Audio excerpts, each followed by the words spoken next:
ஐயா, 70 ஆண்டு கால அரசியல் உங்களுக்கு கற்றுக் கொடுத்திருக்கிற பாடம் என்ன? பொது வாழ்க்கைக்கு வருகிறவர்கள் யாராக இருந்தாலும் பொது வாழ்க்கையில் கொள்ளையடிக்க வேண்டும் என்றோ, ஊழல் புரிய வேண்டும் என்றோ, நேர்மையாக இருக்க வேண்டாம் என்றோ நினைப்பார்கள். ஆனால் அது பொது வாழ்க்கை அல்ல, அது ஒரு விபச்சார வாழ்க்கை.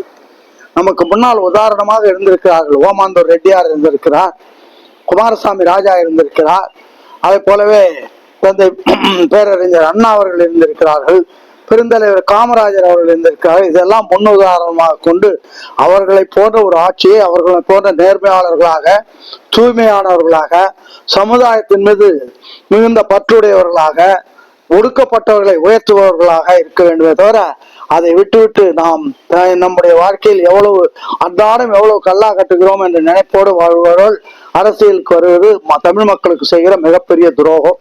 அதை என்னால் ஒரு எல்முனை அளவு கூட ஏற்றுக்கொள்ள முடியாது.